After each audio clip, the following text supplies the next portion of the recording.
Otro de los héroes que yo creo que hay que recordar es una persona extraordinaria, clave para que aquel gran territorio del norte del Paraguay sea llamado Chaco paraguayo y no sea llamado de otra forma.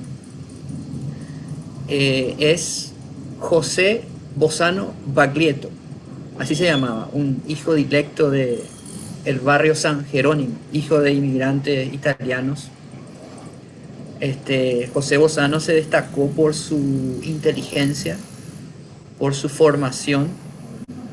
Él incluso recibió el título de ingeniero aeronáutico, arquitecto y piloto militar en Estados Unidos, en nada más y nada menos que en la universidad quizás segunda más importante del mundo, el Instituto Tecnológico de Massachusetts. Hablaba perfectamente el inglés, el francés, el castellano, el guaraní, el griego. Era muy instruido, muy formado,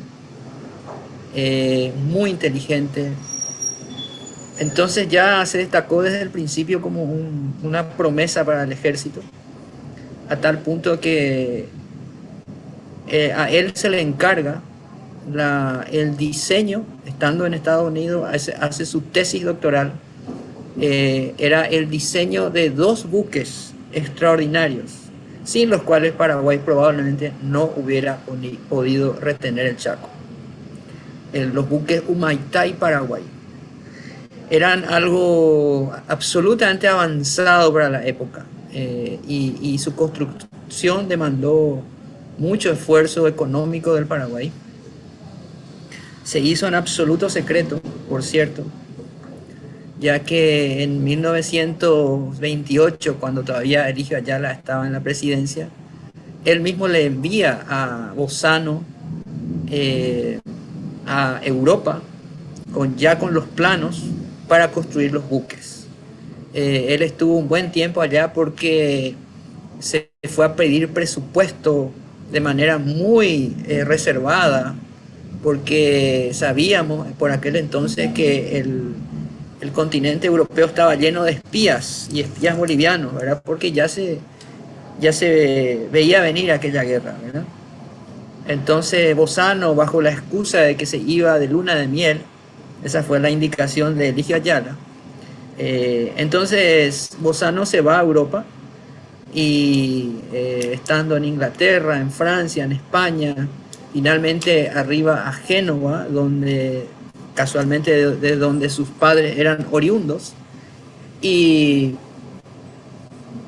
allí presenta los planos de esos 2 buques a una empresa que era capaz de construir, y finalmente se construyen en ese astillero. Sin embargo, no fue fácil, debido a que los planos eran muy revolucionarios para la época, digamos, de alguna forma, porque me contaron anécdotas sobre él que dice que hasta almirantes italianos retirados se trataban de convencerle de que no era la forma de construir los buques, y él insistió y finalmente él tenía razón. El tema era, Iván, que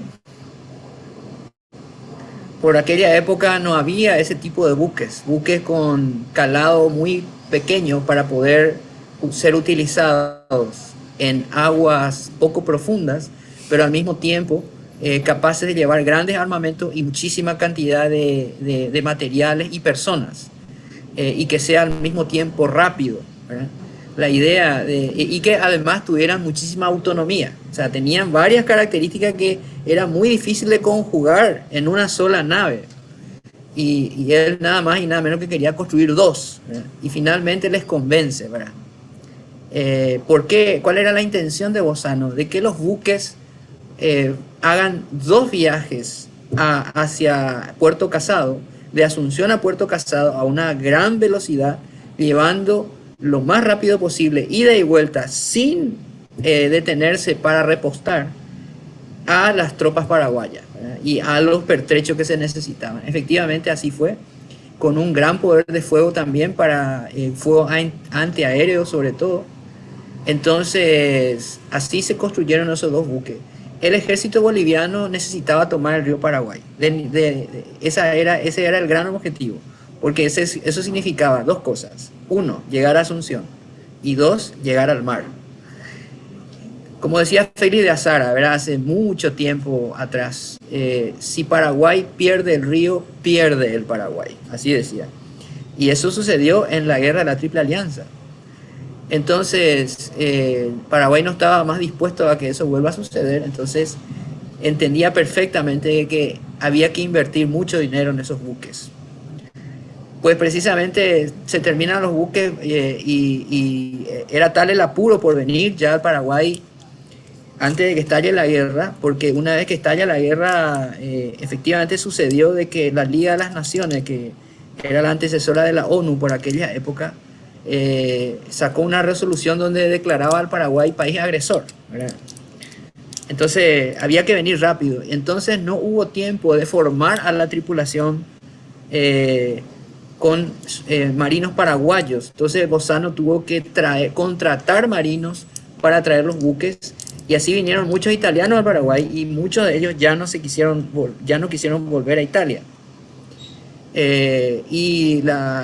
Algo terrible pasó en el camino, porque hay una zona de muchas tormentas en el Atlántico, donde los buques tuvieron que enfrentar una tormenta extraordinaria y pudieron avanzar aún así, y llegaron finalmente a Asunción, ¿verdad?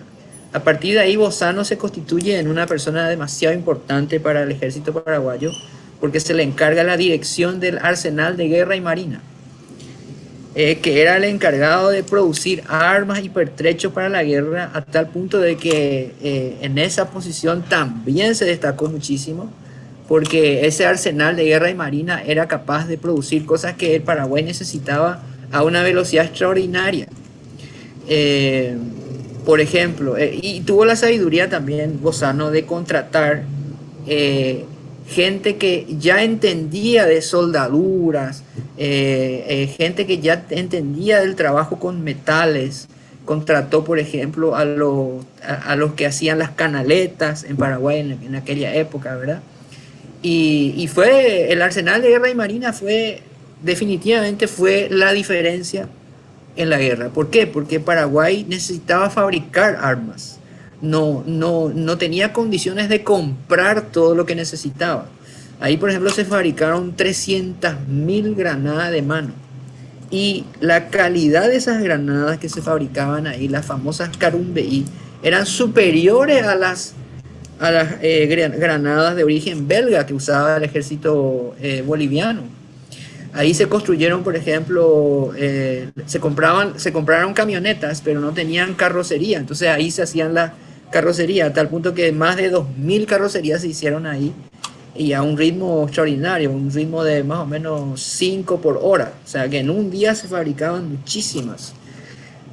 Ahí se fabricaron también 25.000 granadas para morteros, que era un avance que Paraguay tenía por sobre Bolivia, un avance tecnológico muy importante, los morteros, y las granadas para morteros se fabricaban en Paraguay. Y también bombas para la aviación, ¿verdad? Ahí se fabricaron 7.500 bombas en el arsenal de guerra, y muchas otras cosas más. Ahí se fabricaban camillas, se fabricaban estufas, autoclaves para los hospitales de campaña, hasta las fresas para hacer los pozos de agua. Y ahí también bajo su comando tuvieron los famosos 4.400 choferes del Chaco, y que por supuesto ellos tienen 1.000 anécdotas, y le tenían un respeto y un cariño extraordinario a este gran héroe de guerra que se llamó José Bozano, ¿verdad? Y bueno, una persona que tenemos que recordar hoy, sus descendientes viven todavía en Paraguay, así que fue algo que destacar de él, es que tenía una claridad mental extraordinaria, ¿verdad? Y que eso definitivamente marcó una diferencia en la gestión de lo que fue la guerra del Chaco. Así que rendimos un homenaje muy especial hoy a el extraordinario capitán de navío José Bozano.